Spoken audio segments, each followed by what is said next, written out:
So what you're calling as death, for some reason, the body, the physical body, your accumulated body is incapable of supporting life for some reason, either because of old age or disease or injury or something. Or suicide or accident. Whichever way, you broke the body. Okay, you broke the body, either you broke the body by crashing your car or by drinking alcohol or because you fell in love with somebody, whichever way you broke your heart, let's say. Then the body has become unsuitable for life to continue. Or it could have just happened out of old age. Whichever way it happens. Now, this what you call as myself somehow seems to be little more than the body. That's something has to happen to it, isn't it?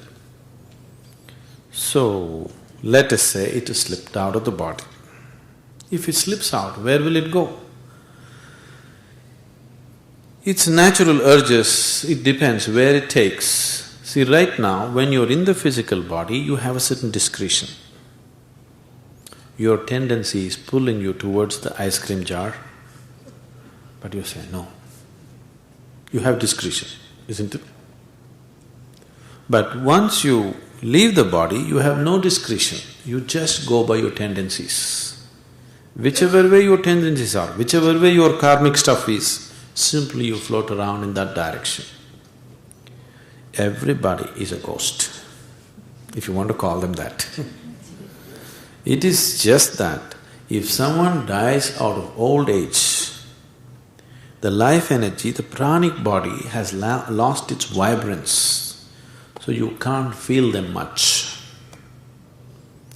But if somebody's body is suddenly broken, for some reason, we suddenly broke this body, everything was going well, suddenly we broke the body, either by crashing or by somebody shot you dead or something happened.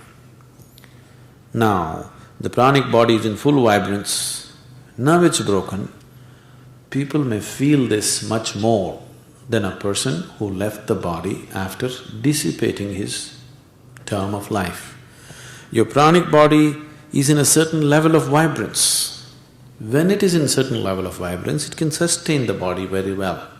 As it becomes feeble, it cannot hold on to the body. Below a certain level of intensity, it cannot stay in the body, it will slip out.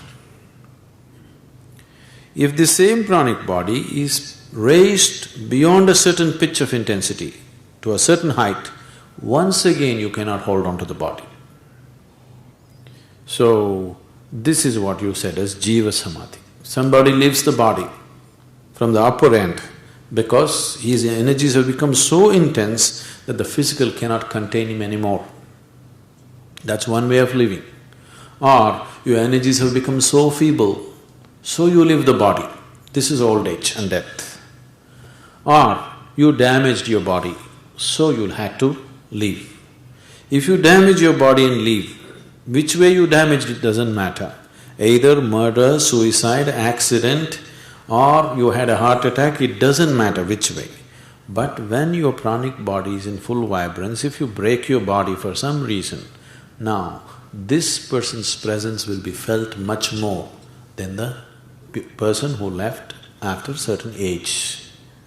So that is why people believe that those who die in accidents or suicide become ghosts. It's not so, everybody does. It is just that his presence is more felt. They are not interested in you. They have no interest in you. See, your connection with people is very physical. Somebody is your mother, somebody is your father, somebody is your husband, somebody is your brother, somebody is your wife. This is purely physical, please see that. You may have emotions attached to it, but emotions don't mean anything. If I wipe your memory out, your emotions will be forgotten, isn't it? It's very much on the surface. You are giving it an enormous importance, but it's very much on the surface. Your deepest connection is physical. Somebody is your mother, it's a physical thing, isn't it? Emotions have come later. So, once you lose the physical body, who is your mother? So that is why when people walk the spiritual path. If somebody wants to take sannyas, first he will perform the rites for his living parents, because now he doesn't want to live as a body. He says, when I say I'm walking a spiritual path, it means he doesn't want to identify himself with his physical body. He wants to focus his whole attention on that dimension which is far deeper than the physical. So if I am something more than the physical, who is my father? Who's my mother? There's no such thing. It is based on this, that taking sannyas means you make rites to your father and mother even when they're alive, because as far as you're concerned, you have gone beyond that. You don't like that.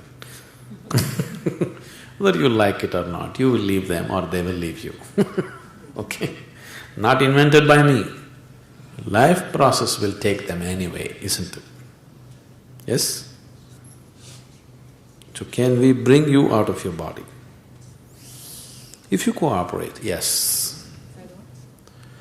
Even then, it can be done, but that's not good for you. It won't be good for you. Is it hypnotism then? Hypnotism only works on the level of your mind. The hypnosis is just on the level of your mind. If someone has a certain mastery over his own energies, if he has complete mastery over his own energies, very easily he can have mastery over your energy and just pull you out when he decides. But that's not good for you. That will not be done unless it's some extreme situation. Extreme in the sense. Now, when you say these spirits or whatever, they still have a body, but it's in a subtler form. They're still physical. That is why sometimes some people can see and feel them. If they were totally non-physical, you wouldn't see them or feel them. There is a physical dimension to them, a very subtle physical dimension. But they're trapped in it, they're unable to come out of it. In those kind of situations, sometimes if we see their tendencies are moving in a particular way, but they're struggling, only in such situations we pull them out, not otherwise. Otherwise, life should take its natural course. One makes a conscious effort, then you support them. One is not making a conscious effort, you never push them, because it doesn't work like that. For more on Sadhguru, visit www.ishafoundation.org.